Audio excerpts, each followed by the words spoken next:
നമസ്കാരം, എല്ലാവർക്കും പുതിയ വീഡിയോയിലേക്ക് സ്വാഗതം. തുടരും സിനിമ കണ്ടവർക്കറിയാം, ഇതിപ്പോൾ 3 ദിവസമായേ ഉള്ളൂ ലാലേട്ടൻ, അതായത് ഒറ്റയാനായിട്ടുള്ളൊരു ലാലേട്ടൻ്റെ വരവാണ്. ആ ഒറ്റയാൻ നേരിട്ട ഒരാൾ പ്രകാശ് വർമ്മ ആ സിനിമയിലെ നെഗറ്റീവ് റോൾ ചെയ്ത, വില്ലൻ റോൾ ചെയ്ത വ്യക്തി. നെഗറ്റീവ് റോൾ എന്നല്ല, ഈ സിനിമയിൽ നമ്മൾ വില്ലനാക്കി തന്നെ പറയാൻ പറ്റും. നെഗറ്റീവ് റോൾ എന്ന് പറയുമ്പോൾ ആ കഥ എന്താണോ കാണിക്കുന്നത് അതിന് നെഗറ്റീവായിട്ട് നിൽക്കുന്ന ഒരാൾ നെഗറ്റീവ് റോൾ നമ്മൾ വിളിക്കും. പക്ഷെ ഇത് വില്ലൻ തന്നെയാണ്. അപ്പോൾ ഒരു നായകനും ഒരു വില്ലനും അതിലുണ്ടായി. നല്ലൊരു നായകനുണ്ടെങ്കിൽ നല്ലൊരു വില്ലൻ അവിടെ വേണം, അല്ലേ? അപ്പം നല്ലൊരു ഒറ്റയാൻ ഇറങ്ങിയപ്പോൾ ഒറ്റയാനെ പിടിക്കാൻ ഇറങ്ങിയൊരു വില്ലൻ. ആ പ്രകാശ് വർമ്മ ആരെന്ന് ഇപ്പം നമ്മൾ ഐഡന്റിഫൈ ചെയ്യും. കാരണം അതിൽ പുതുമുഖമായിട്ടാണ് വരുന്നത്. ഒരു പുതുമുഖമാണോ ഇത്രയും അഭിനയിച്ചത് എന്നുള്ളതാണ് ആ സിനിമയിൽ നമ്മൾ ആദ്യം കേൾക്കുമ്പോൾ നമ്മൾ കണ്ടുകൊണ്ടിരിക്കുമ്പോൾ ഞെട്ടുന്നത്. ആ സിനിമയിൽ ഈ ഒരു പ്രകാശ് വർമ്മയെ കാണാൻ പറ്റില്ല, ജോർജിനെ, ആ ക്യാരക്ടർ വില്ലനെ മാത്രമേ നമുക്ക് കാണാൻ പറ്റുള്ളൂ. അതായിരുന്നല്ലോ എൻ്റെ പ്രത്യേകതയും. ഈ സിനിമയിൽ ഇദ്ദേഹമാണ് നമ്മൾ ഒരുപാട് കാലം അത്ഭുതത്തോട് കണ്ടു നിന്ന പല പരസ്യ ചിത്രങ്ങളുടെയും നിർമ്മാതാവെന്ന് ഇപ്പോഴാണ് മനസ്സിലായി. കാരണം വർഷങ്ങൾക്ക് മുമ്പേ സിനിമാ മോഹം ഉണ്ടായിരുന്നെങ്കിലും ജോലി കഴിഞ്ഞ ഇടവേളകളിൽ ഒരുപാട് സിനിമാ സെറ്റുകളിൽ കയറി ഇറങ്ങി. പക്ഷെ അന്നൊന്നും കിട്ടിയില്ല. പക്ഷെ അന്ന് ആ അവസരം നിഷേധിക്കപ്പെട്ടത് നല്ലതിന് വേണ്ടി തന്നെയാണ്.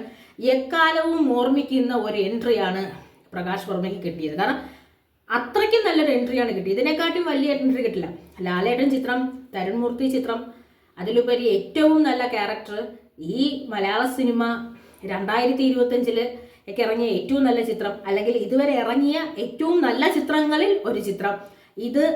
ഈ ചിത്രം ആഘോഷിക്കപ്പെടാൻ പോകുന്നത് ചെറിയ തോതിലൊന്നുമല്ല. കാര്യം ഇതിലെ ഒറ്റയാൻ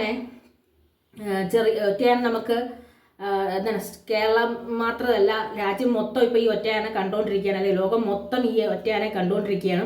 പിന്നെ ഈ രാജ്യം അംഗീകരിക്കുന്ന തരത്തിലുള്ള ഒരുപാട് പുരസ്കാരങ്ങളും തേടി വരാൻ കഴിവുള്ള രീതിയിൽ ഈ ഒറ്റയാനെ ലാലേട്ടൻ അവതരിപ്പിച്ചിട്ടുണ്ട്. അതുകൊണ്ട് തന്നെ പ്രകാശ് വർമ്മയ്ക്ക് ഏറ്റവും അധികം അഭിമാനിക്കാം.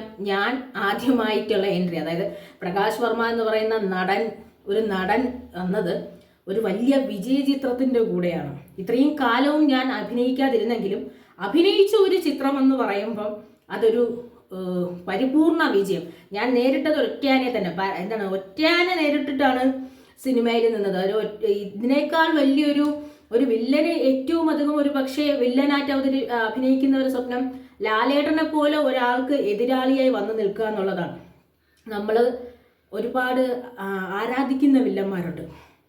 വില്ലൻ വേഷം ചെയ്ത് ആരാധന മൂത്ത് നിൽക്കുന്ന വില്ലന്മാരുണ്ട്. അങ്ങനെ കുറച്ച് വില്ലന്മാരൊക്കെ നമുക്കുണ്ട്. കാര്യം ഭരചിത്രൻ IPS ഉണ്ടായിരുന്ന വില്ലൻ, അതുപോലെ സുരേഷ് ഗോപി ചിത്രങ്ങൾ മിക്കവാറും ചില വില്ലന്മാരെയൊക്കെ നമ്മൾക്ക് ഒരു ആരാധന കൂടി തോന്നും. കാരണം അത്രയ്ക്ക് ആരാധന രീതിയിൽ ഓപ്പോസിറ്റ് ഇരിക്കുന്ന ക്യാരക്ടറുകളൊപ്പം ഫൈറ്റ് ചെയ്ത് നിൽക്കുള്ളൂ. അതുപോലെ ആരാധന തോന്നുന്ന പ്രകാശ് വർമ്മ എന്ന് പറഞ്ഞാൽ തന്നെ നമ്മുടെ ലാലേട്ടൻ്റെ ചിത്രത്തിൽ വില്ലനായിട്ട് അഭിനയിച്ച ആള് എന്ന രീതിയിൽ അറിയപ്പെടുന്ന ഒരു ക്യാരക്ടർ ചെയ്ത് മലയാള സിനിമയിലോട്ട് അല്ലെങ്കിൽ അഭിനയ രംഗത്തേക്ക് എൻട്രി ചെയ്യാൻ കഴിഞ്ഞതാണ് ഏറ്റവും വലിയ ഭാഗ്യം. അതാണ് നമ്മൾ ഭാഗ്യം, ഒളിപ്പിച്ച് വെച്ച ഭാഗ്യം എന്ന് പറഞ്ഞത്.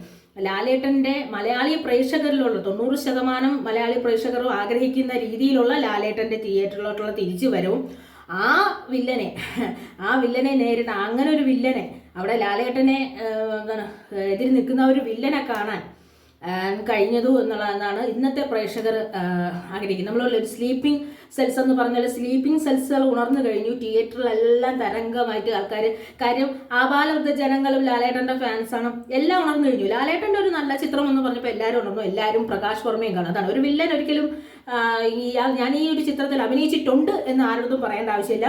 ഈ ചിത്രത്തിൽ അഭിനയിച്ച ആളല്ലേ എന്നായി ഇനി ചോദ്യം. ഇതാരാന്ന് വെച്ച് കഴിഞ്ഞാൽ പ്രകാശ് വർമ്മ തുടരും ചിത്രത്തിൽ ലാലേട്ടൻ്റെ എതിരാളിയായിട്ട് നിന്നത്.